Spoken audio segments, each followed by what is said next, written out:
My name is Sergio. I am 24 years old and I come from Spain. I was originally born in Madrid. So my memories growing up in Spain were pretty normal, from a very normal family. I come from a medium-class family, especially when I was a kid, 5, 6 years old. My parents were very normal, very liberal. They wouldn't push us to go to church or to believe in anything.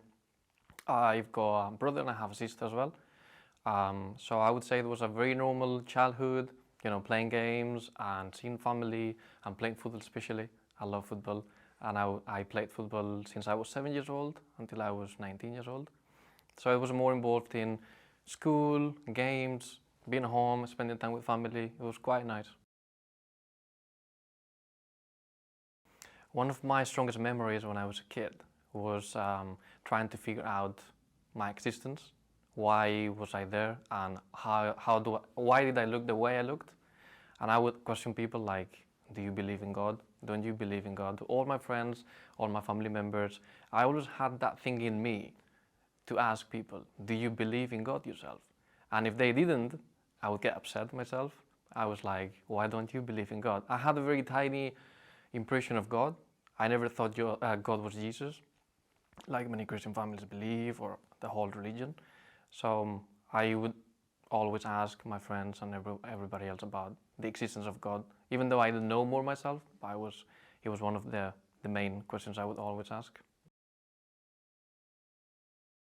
I went to church when I was a kid, and I was baptized, and I did all the churches, all the communities, and all the procedures. I did my communion. I went to Sunday school, but that wasn't compulsory. I chose to do it because it was more of a cultural thing. So I was like, might as well do it and meet more people there. So I would say that from my group of friends, my generation itself, God didn't play a good role, didn't play a role at all in our lives. It was more of me getting into it from a Christian point of view.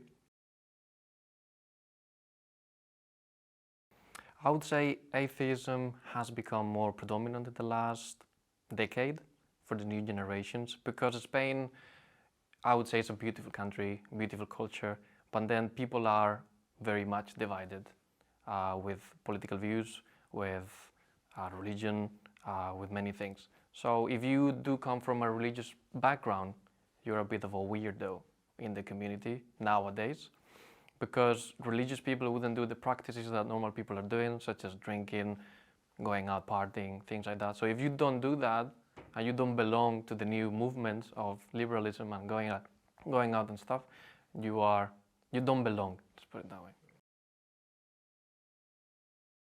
So when I turned 13 years old and I moved to secondary school, religion completely disappeared from our lives, because we chose not to undergo religious classes anymore.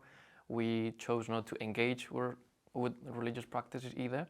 So I would say that from that time, God literally disappeared from my life.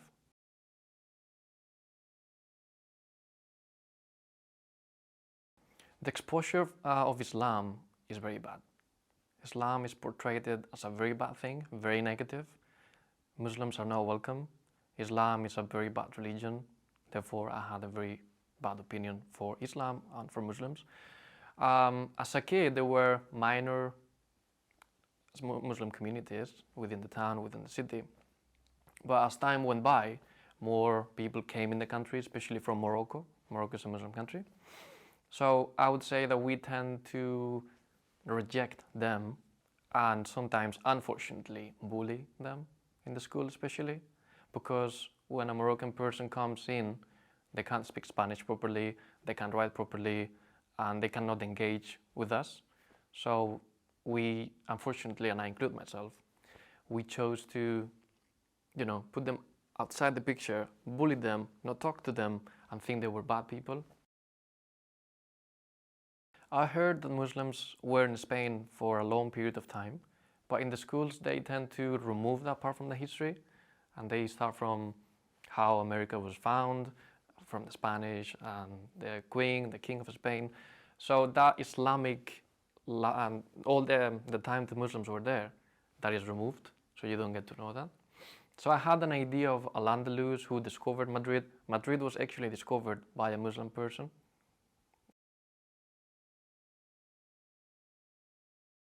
Once I discovered the true Islamic life in Spain for 800 years, I figured that whatever I didn't learn, I should have learned it before.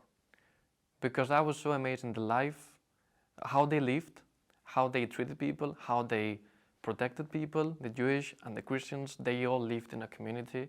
That is a beautiful example of a nation. And that was so surprising and so fulfilling in my heart.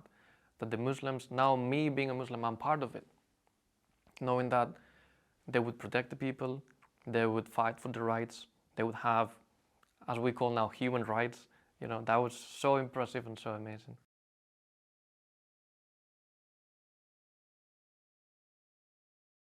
So I was 19 years old when I decided to move to the UK. I was in a very bad stage of my life. I belonged to certain groups that I should have not belonged. I belonged to hooligan organizations just to support football teams. I got engaged in fascist and Nazi communities. I didn't want to belong, but when you get in touch with these hooligans, eventually you end up being with them. I never got violent with anybody, but I found myself hanging out, traveling with people that would actually be violent towards others. I belonged to groups online where they would ask us to go and hunt people as well. I never wanted to do it, but I would understand the way why they would do it. I was very racist. I would say I was a nationalist, even though I actually never left Spain even to travel. So I always remained over there. And that was something that hurt me for a long time, because I created this hatred within myself to hate others, especially the ones who don't think the way I think. And that was, I would say, the biggest mistake in my life. Hating others without any reason, especially hating Muslims, knowing what the media was saying about them, what the people I was surrounded by, what they would say about Muslims. So they would say, we will hunt them, we will go after them, we will hurt them. I never did it myself, but that was a part of my life that I asked for forgiveness every day. I would just remove it. I don't want to hear about it anymore. So I decided to move away from there, because that was just hurting me. It was just creating this hatred in my heart, where I would just not care about people, not care about my own family. I would just care about myself, my own being, just being myself, just having fun and being taken care of by others. So I decided to leave everything and start a new life. So I chose the UK because I could learn English, I could find a job, everything was easy, I had some money. So I just bought a ticket and I flew to the UK. Because I was so tired of my life, I was so hurt of my life, I actually bought the ticket. I didn't even have a house, I didn't even have a job, I didn't know anybody. I just flew to to London. I arrived there at 9 p.m. and I was wondering, where am I going to sleep today? And I think about it as a sign of, leaving the bad parts of my life, just moving away from it. So eventually things worked out for me. I found a house, and that house was the reason why today I'm a Muslim. Alhamdulillah. So when I found this amazing house, I just found it online. I wrote down families to take care of me, or houses, rooms available. So I found this Muslim guy. And I was like, oh, this looks a bit dodgy. I don't want to live with Muslims. That was my only option. So I messaged him, he messaged back, and eventually I moved in the house. I arrived at the house, and the guy owned 2 houses. So both the houses were together. And I found myself living with 9 Arabs from Kuwait. So after, let's say, 10 years hating Muslims and Arabs, Moroccans, I found myself living with them. So that was a shock. That was, what is this? Like, what am I doing here? So obviously I kept my hatred away, because I was like, this is a new life I'm starting. I cannot hate people because of my own perspectives or my own opinion. So I just moved in on my own room. I was on my own. I would do my own shopping. After a couple of days, they offered me to go out with them and have food with them. And ever since that happened, they actually took care of me the most, even more than my own family.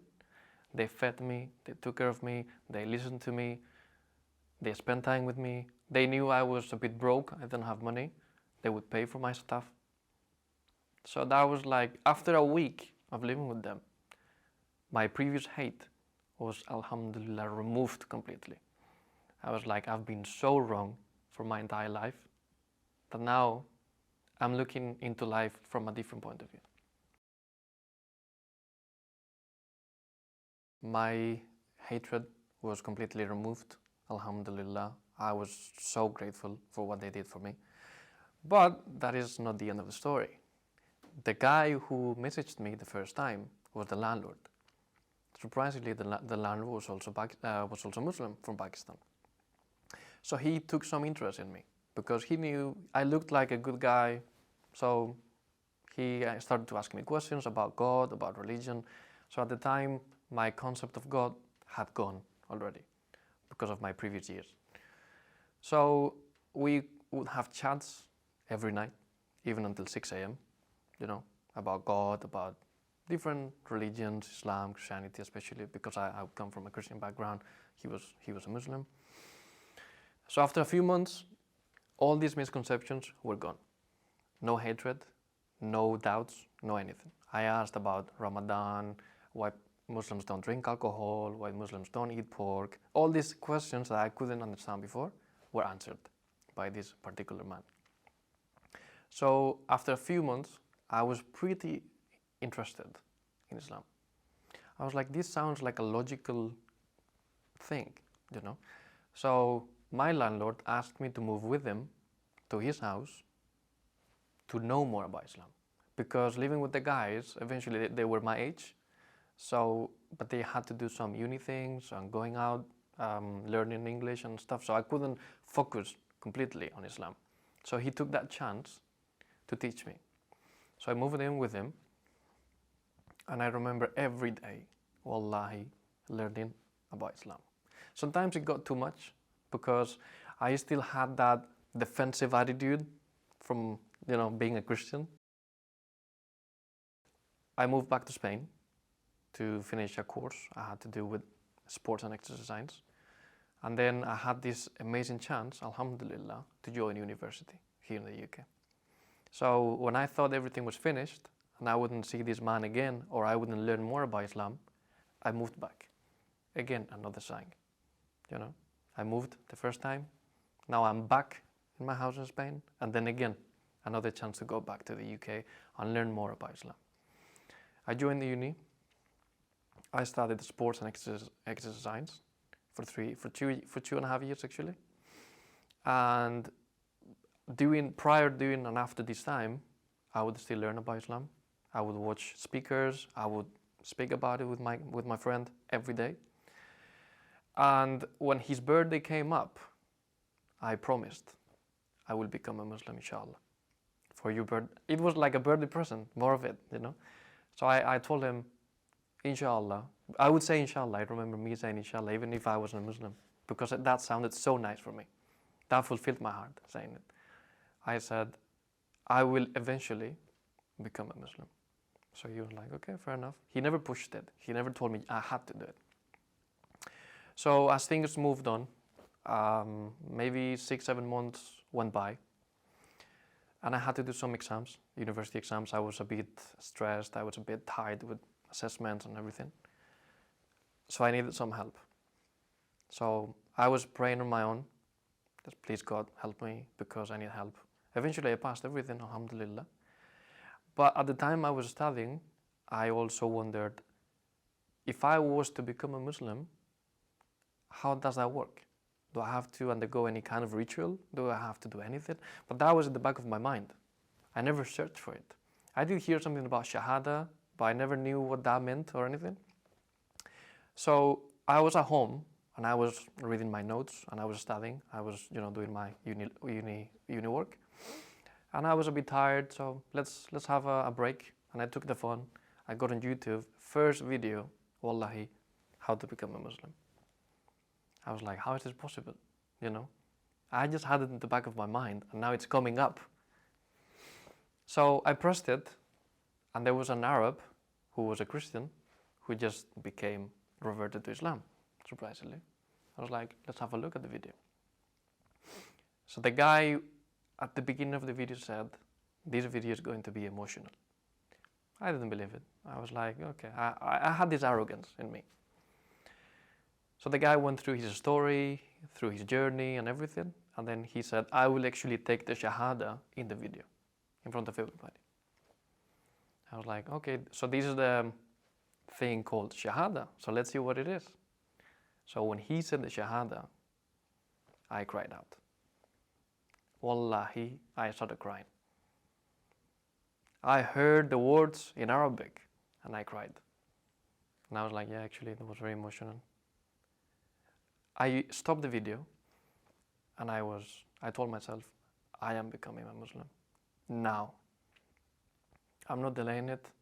I'm not gonna wait, because I knew it made sense. It made sense for me, but I still had that arrogance before, because maybe some things didn't suit me as a person. But when I heard the Shahada entirely, I was like, this is it. I never heard it before. I called my friend and I said, please set things up. I'm becoming a Muslim today. Because he had many houses, so I was in another house doing my uni work, and he was in his house. So he said, let me actually make a few calls, and then you can come by and you can do it. So I went to his house and I took my Shahada in front of him. So he was my witness and Allah was my witness. That was the most beautiful moment of my life, hearing the Shahada and taking the Shahada. I always had this bad impression of Arabic because of how, Moroccans would speak, because I hated them. So I hated Arabic. But when I heard those words, I was like, I love this language. I love it, and I love Islam, and I love Muslims, and I love everybody. So everything, it was like the burden I had on my shoulders took off, literally. It was off.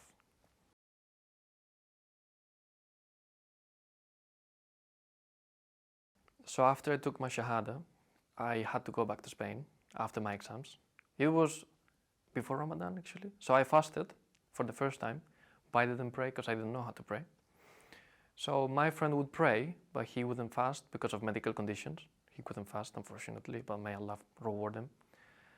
So he taught me how to pray slightly, like the movements and stuff, but I couldn't memorize it. It was, the first thing I had to do, which is praying. I put it aside and I started to watch speakers, how to debate people, because I was like, if this could be removed from me, it could be removed from anybody else. And I wanted to remove it myself. That was more of an ego thing that unfortunately I had, to think if that was gone from me, I could actually do dawah and remove it from people. Even if they don't become Muslim, but at least that hatred will be removed, inshallah. That was, in a way, it was good because I learned a lot, but I wasn't practicing the main pillar, one of the main pillars, which is Salah. So I moved back to Spain for the summer because Ramadan was until June. So after a couple of days, I moved to Spain for the summer. But no one knew I was a Muslim. No one knew it. And I didn't want to tell anybody because I knew how the society is back there. So I remember my mom cooking pork and stuff. I remember me going into the kitchen and seeing the pork. I was like, oh my God, I can't do this. I can't do it. Please, Allah, please help me. I can't do this. And I would get so angry, so agitated. Mom, I'm not going to eat this. And she would wonder, like, what's your problem? Like, you've eaten this all your life. What's your problem today? So I would just go on my own, drive somewhere else and eat food, So after a couple of weeks, my mom was by the fridge. I will never forget this. She was by the fridge and I opened the fridge and I saw pork everywhere.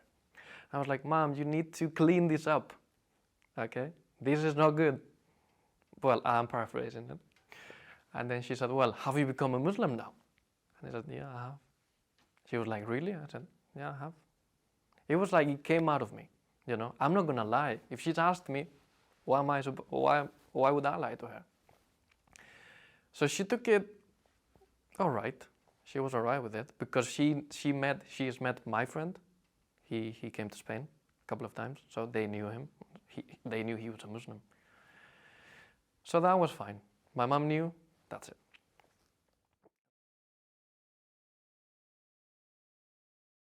So after my undergrad, when I finished in Portsmouth, I was eager to move on to a higher degree, which is a master's degree. So I found this master's in Newcastle, the one I'm doing today. And that was mainly the only option I had. And I wanted to change because I was there for 4 years. So I told myself, let's move somewhere else, do a new degree, meet new people, now as a Muslim, and inshallah I'll be fine. So I applied for Northumbria University. I got accepted, alhamdulillah, a few days afterwards, and I moved here to Newcastle. When I arrived in Newcastle, unfortunately I wasn't practicing as much. I was moving, looking into my master's degree, trying to find a job. So my obligations as a Muslim were not met, unfortunately. So for a few months, I was very sad that I couldn't fulfill my obligations, especially Salah, because I looked into how to pray online videos, but that wasn't enough. I couldn't memorize it, and I was very, very frustrated. So I called my friend and I asked him, please, I need guidance. I need to pray. I need to pray 5 times per day. And he said, well, go to the masjid, speak to someone, and they will be able to help you, inshallah. So I came on a Friday for Jummah, and after the prayer, I spoke to Muhammad ibn Hanbal. He took me into the office. I met you, and I met other brothers, and they got me in touch with IDC. And after a few days, I met Richard at the center, and well, we had a good conversation about me as a Muslim, his journey, why he all this stuff. And he invited me to come for a class after a couple of days. So I was like, yeah, indeed, why not? It'll be nice to meet other brothers and to know more about Islam. So I came to the class. I think I was the second person to be there. And he was like, well, I've got this for you because you've asked me for help on how to pray. This is for you. I was like, okay, let's see how this looks like. So it was a prayer mat with Surah Al-Fatiha and all the prayer. And I was like, oh, this is amazing. I went home, I started praying 4 or 5 days. The whole prayer was memorized, alhamdulillah. And I started praying 5 times per day, and I do my best every day to pray 5 times per day to please our Creator. And I couldn't be more grateful. I couldn't be more grateful to be as welcomed as I was by the brothers, by Richard, by everybody else there. How I was helped here at the mosque. Everyone took interest, to help me out. That was a sign of brotherhood, something I never had back in Spain, because people unfortunately care more about themselves than about community, and that is a shame because families are not united. They only care about money. They care about their own ambitions, and unfortunately this is what we need to fix, and this is what I'm doing now as a member of my family. My parents might not be Muslims, my sister and my brother might not be, but ever since I became a Muslim, I'm actually much closer to them, and that is a gift from Allah. So for someone who is looking into Islam, I would say take it, go for it, don't delay it, trust me. You can ask me, you can ask anybody else. If you have an interest, a genuine interest, go for it, do not worry, because everything afterwards will be much better than what you thought before. Go for it, you will get help, and that will be the best decision of your life.